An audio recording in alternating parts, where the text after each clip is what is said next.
बात करेंगे गुरु महाराज के शब्द नंबर 95 पे, जिसमें हमारे गुरु महाराज हमें जीवन का संदेश देते हुए, एक सीख देते हुए बताते हैं, वाद विवाद पिटाकर प्राणी छोड़ो मनहट मन का भाणो। कि जो मनुष्य हर बात में बहस करता रहता है, वाद विवाद करता रहता है, वह सच्चाई को जाने बजाय साबित करने में लगा रहता है कि मैं ही सही हूं और दूसरा गलत है। लेकिन उसकी ये जिद उसके मन को तो अशांत करती ही करती है, उसकी उलझनों को और उसके अहंकार को भी बढ़ाती है। इसलिए गुरु महाराज कहते हैं कि हमें अपना जो मन की हटपन की जो आदत है, जो धारणाएं हैं, उनको हमें छोड़ना होगा अगर हम जीवन में कुछ पाना चाहते हैं। और गुरु महाराज कहते हैं कि संसार में कोई भी व्यक्ति पूरी तरह गलत नहीं होता, हर इंसान में अगर बुराई है तो अच्छाई भी है।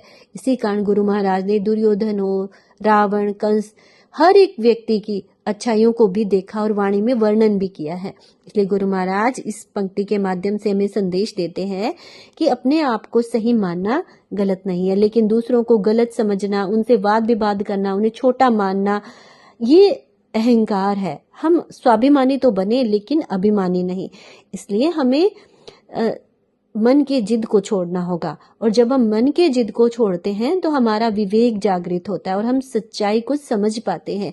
आगे गुरु महाराज कहते हैं, काहे के मन भयो अंधेरो काहे सूर उगाना। कि कुछ लोग ऐसे होते हैं जिनके अंदर ज्ञान रूपी प्रकाश दिखाई देता है और वो प्रकाश दूसरों को भी प्रकाशित करता है, और कईयों के मन के अंदर अंधकार ही रह जाता है, वो जाते जाते अपना जीवन भर अंधकार में गुजार देते हैं। अब गुरु महाराज समझाते कि किसके मन में है ये अंधकार और किसके मन में ज्ञान रूपी प्रकाश हमें देख सकते हैं।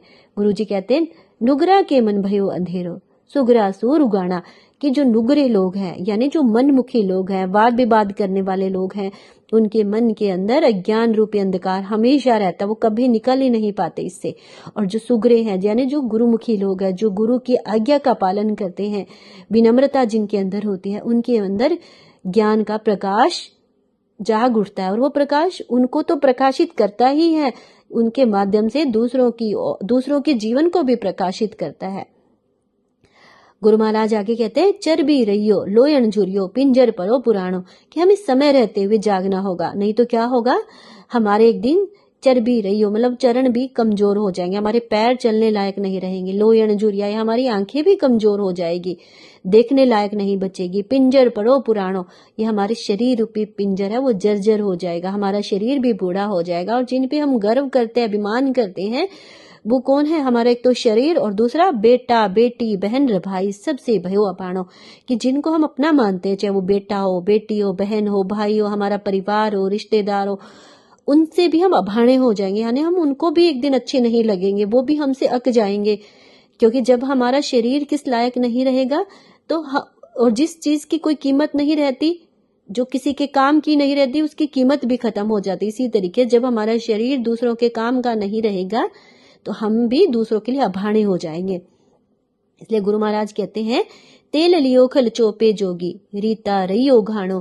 कि जिस तरह से तिल में से तेल निकालने पर घाणी रह जाती है, जो केवल पशुओं के खाने के काम आती है, इसी तरीके से हमारे जीवन की भी कीमत अगर हमने सही समय पर इसे नहीं संभाला तो वो भी क्या है, समाप्त हो जाएगी, किसी के लिए वो कीमती नहीं रहेगा। इसीलिए हमें जो जीवन मिला है उसका हम सुंदर उपयोग करें, उसको सार्थक करें जीवन को। हंस उड़ायो पंथ विलंब्यो कियो दूर पयाणो।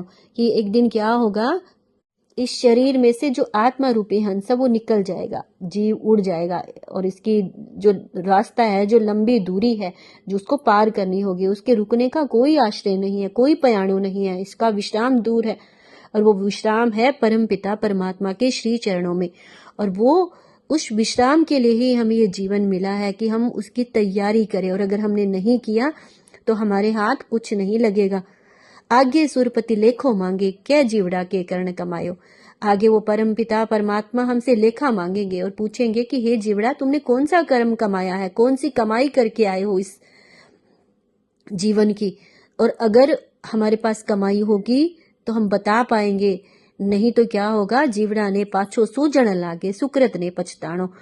तो जब जीव को पीछे वाला सब याद आएगा तो वो अच्छे कर्म ना करने का भी उसे पछतावा होगा, और अच्छा कर्म करने वाले को भी इस चीज का पछतावा होगा कि उसने और अच्छे कर्म क्यों नहीं किए, और जिसने नहीं किया उसको ना करने का पछतावा होगा। इसलिए गुरु महाराज कहते हैं कि जब समय निकल जाएगा तब समझ आएगी, और पर उस समय कुछ नहीं बदला जा सकेगा। इसलिए गुरु महाराज कहते हैं कि व्यर्थ के वाद विवाद से दूर हटो, मन की जिद को त्यागो, गुरुमुखी बनो, सुग्रीव बनो। और ये जो शरीर रूपी जो हमारा देह है वो नश्वर है, इसके ऊपर क्या अभिमान करना। और ये रिश्ते नातों पर जो हम आज अभिमान करते हुए घूम रहे हैं कि ये मेरे हैं, ये सब यही रह जाएंगे। केवल हमारे कर्म हमारे साथ जाएंगे। इसलिए शुभ कर्मों की खेती करें। धन्यवाद।